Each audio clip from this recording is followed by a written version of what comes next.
नमस्कार दोस्तों। सबसे पहले तो आप सभी का हमारे चैनल पर हार्दिक अभिनंदन। दोस्तों, रक्षाबंधन के पर्व के समान ही भाई दूज का पर्व कार्तिक मास के शुक्ल पक्ष की द्वितीया तिथि को मनाया जाता है। इसे यम द्वितीया भी कहा जाता है। भाई दूज का पर्व भाई बहन के रिश्ते पर आधारित पर्व है। भाई दूज दीपावली के 2 दिन बाद आने वाला एक ऐसा उत्सव है जो भाई के प्रति बहन के अगाध प्रेम और स्नेह को अभिव्यक्त करता है। इस दिन बहनें अपनी भाइयों की खुशहाली के लिए कामना करती है। दोस्तों, इस साल भाई दूज मनाने की शुभ तिथि है 16 नवंबर 2020 एवं भाई दूज में तिलक का सबसे शुभ मुहूर्त दोपहर के 1:10 से 1:17 तक का है। इस दिन द्वितीया तिथि के प्रारंभ होने का समय 16 नवंबर 2020 को सुबह 7:05 पर है, जो 17 नवंबर 2020 को सुबह 3:56 पर समाप्त हो जाएगी। शास्त्रों के अनुसार भाई दूज का त्योहार सूर्योदय के बाद और सूर्यास्त से पहले द्वितीया तिथि में मनाना चाहिए। इस दिन बहनें भाइयों के दीर्घायु की कामना के साथ गोधन कूटती हैं तथा गोबर से राक्षस की आकृति बनाकर पहले पूजा करती हैं, फिर उसे डंडे से पीटती हैं। आइए जानते हैं इसकी पूजन विधि के बारे में। इस दिन सुबह उठकर स्नान कर तैयार हो जाएं। उसके बाद बहन भाई दोनों मिलकर यम, चित्रगुप्त और यम के दूतों की पूजा करें तथा सबको अर्घ्य दें।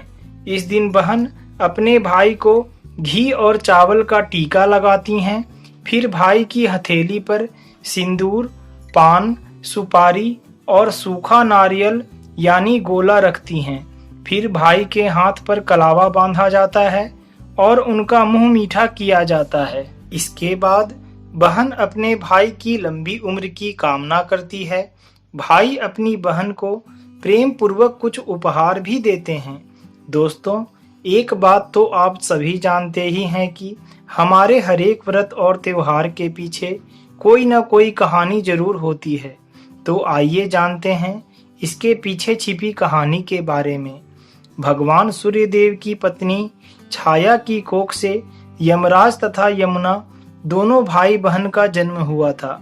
यमुना अपने भाई से बड़ा स्नेह करती थी। वह उससे बराबर निवेदन करती कि आप एक दिन इष्ट इष्ट मित्रों सहित मेरे घर आकर भोजन करें, लेकिन अपने कार्य में व्यस्त रहने के कारण यमराज उसकी बात को टालते रहते। एक बार जब कार्तिक मास का समय चल रहा था तो यमुना ने फिर यमराज को भोजन के लिए निमंत्रण देकर उसे अपने घर आने के लिए वचनबद्ध कर लिया। यमराज ने सोचा कि मैं तो प्राणों को हरने वाला हूँ, मुझे कोई भी अपने घर नहीं बुलाना चाहता। बहन जिस सद्भावना से मुझे बुला रही है उसका पालन करना मेरा धर्म है। बहन के घर आते समय यमराज ने नरक में निवास करने वाले सभी जीवों को मुक्त कर दिया। जिस दिन यमराज अपनी बहन के घर गए वह दिन कार्तिक मास के शुक्ल पक्ष की द्वितीया तिथि थी। यमराज को अपने घर आया देखकर यमुना की खुशी का ठिकाना न रहा। उसने स्नान कर पूजन करके व्यंजन परोसकर भोजन कराया। यमुना द्वारा किए गए आतिथ्य से यमराज ने प्रसन्न होकर बहन को वर मांगने का आदेश दिया। तब यमुना ने कहा कि आप प्रतिवर्ष इसी दिन मेरे घर भोजन करने आया करेंगे और मेरी तरह जो बहन इस दिन अपने भाई को आदर सत्कार के साथ तिलक करके भोजन खिलाए उसे तुम्हारा भय न रहे। यमराज तथास्तु कहकर यमुना को अमूल्य वस्त्राभूषण देकर अपने लोक चले गए। इसी दिन से यह एक पर्व की तरह हम आज भी बड़े ही उत्साह के साथ मनाते हैं। ऐसी मान्यता है कि जो भाई इस दिन अपनी बहन का आतिथ्य स्वीकार करते हैं उन्हें यम का भय नहीं रहता। इसलिए भैया दूज को यमराज तथा यमुना का पूरे उल्लास के साथ विधिवत पूजन किया जाता है।